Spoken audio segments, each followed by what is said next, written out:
When we have our heart's desire and focus on it, to bring it to fruition, and you're talking about everything being in escrow, how does universe line things up?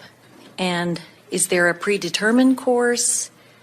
How does the lining things up work when everyone has free will?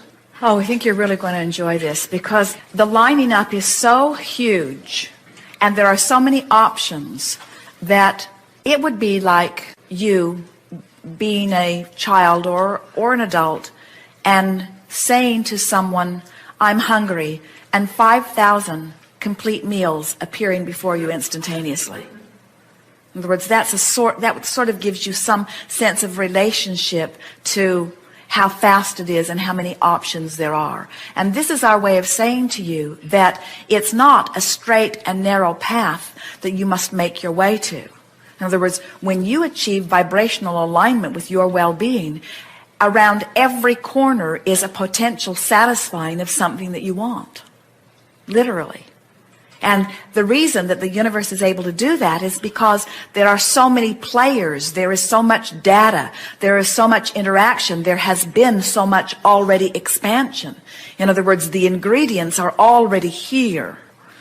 And so it is, another way we like to say it is, when you ask for something, say you're asking for a relationship, immediately, at least 100 avenues to lead you directly to what your heart's desire would feel satisfied having are before you instantly.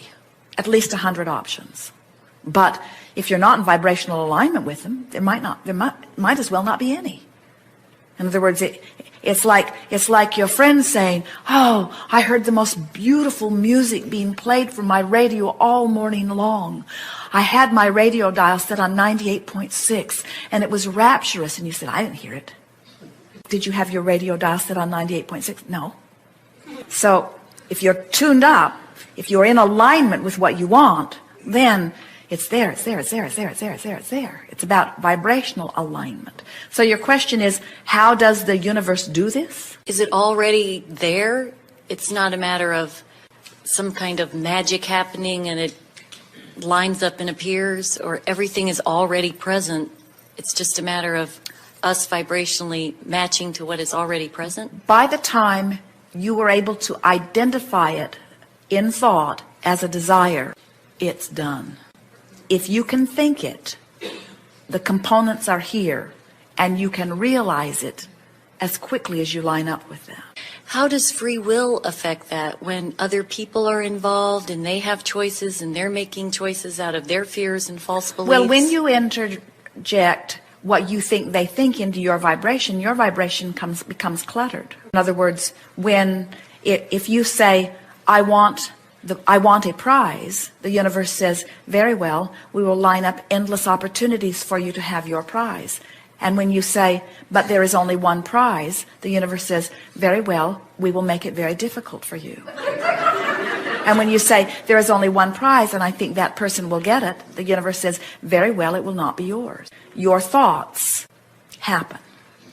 But when you say, there is no shortage of prizes, the universe says, then pluck from those that please you. They are everywhere around you. When you say, but I am the only worthy one and no one else is worthy, the universe says, well, depends upon how they feel about them, not how you feel about them. In other words, your every thought affects your vibration, but that's all that affects your vibration.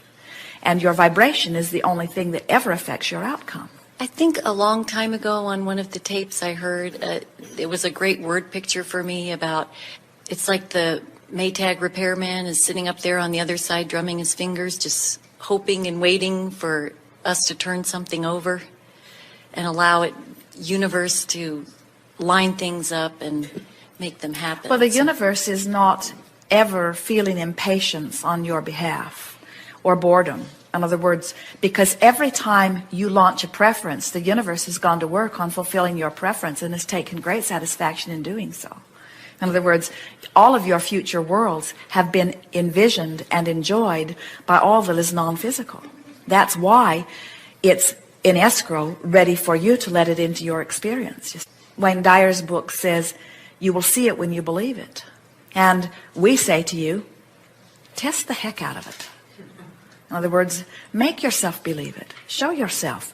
Think thoughts and watch them manifest. Think other thoughts. In other words, notice the correlation between what you think and feel and what happens. It's accurate every single time. Adjust the way you feel, watch what happens. It's accurate every single time. But what's tricky about this is, and we keep coming back around to this here today, it's wonderful awareness, is that if I stand here and I want to be over there and I say I'm willing to do anything it takes to get over there, I've got a resistance within my vibration because of my inherent dissatisfaction with where I am. Where if I say it's lovely over here and it would be lovely over there, now I've softened that resistance. As I say, from my lovely vantage point where I feel blessed and worthy, I'm looking forward to more evidence of my blessedness and worthiness. Now you've got the whole gamut covered. In other words, can you feel how that just cleaned everything up, you see? But as you play with each other and you feel competition and you worry about how much abundance there is, Esther has been enjoying coming to the realization that there is not a shortage of anything. And she has that just about figured out with relative to everything except shortage of time. Or she will say, it feels to me like there's a shortage of Esther. In other words, there's not enough of Esther to go all of the places that everybody would like Esther to be. People will call and say, please, a telephone consultation. And Esther will say, well, we haven't done that in a long time. We just ran out of time. And they will say, just one, please, just one. And Esther said, well, that's how I got myself into that bind to begin with. In other words, just one more, just one more, just one more, just one more.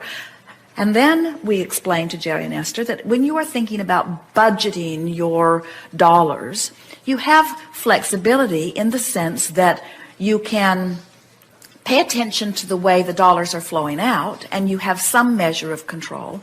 But you can also open the vortex through which the dollars come in, and then you have an even broader measure of control. So when you realize that you're tapped into the abundance of dollars, or to the abundance of abundance, then you don't have to worry about shortage because it flows in as fast as it flows out. But then Esther said, but what about time? It seems like time can't expand like dollars. She said, I can see how my dollars could expand so that I don't feel shortage as I'm expending. But with time, we all only have the same 24 hours in a day.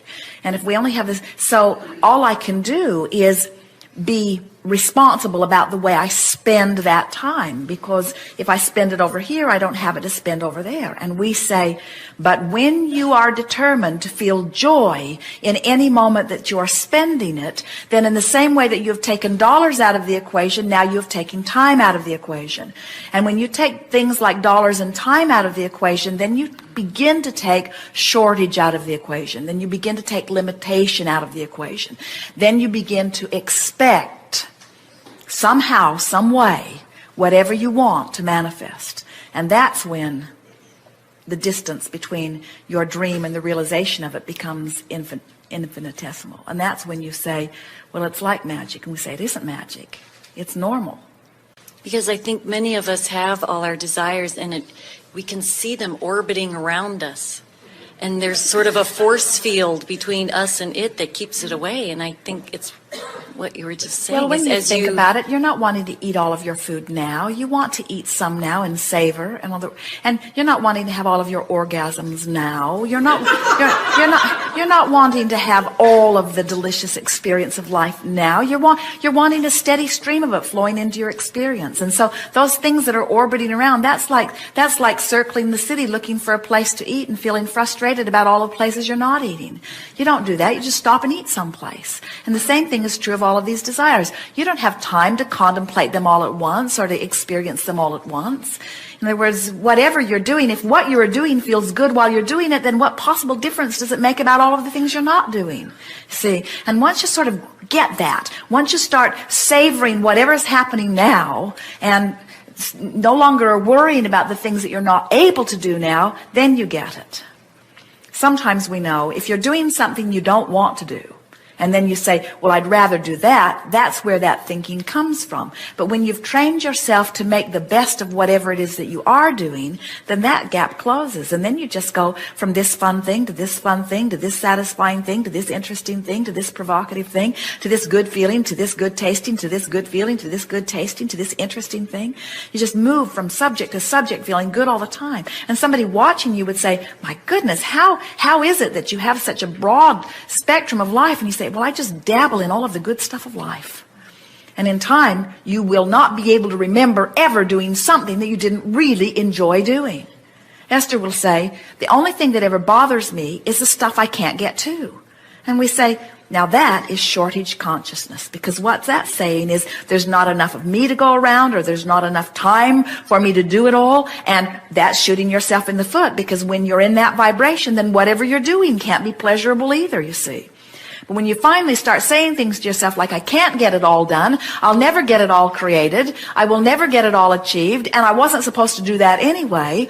My mission as a creator is to let the juices flow through me and to enjoy the thrill of the feeling of the juices flowing through me. And sure, they're going to cause creation. Sure, they're going to cause expansion. Sure, things are going to move. Sure, things are going to change. Sure, the world is going to get better and I'm going to have a better life. But that's not the reason I'm doing them. The reason my object of attention exists at all is because as I hold my object of attention, I have the opportunity to feel good as creative juices flow through me in the creation process. The creation process. The eternal process of creation. So how do I find my balance in it? Well, I just listen to Magellan and I reach for what feels good, and I can feel when I'm on my path. And when it doesn't feel so good, I veer to where it feels better. And when it doesn't feel so good, I veer toward where it feels better. In other words, I just keep reaching for the thoughts and ideas that feel good. And when I find one that feels good, I just milk it.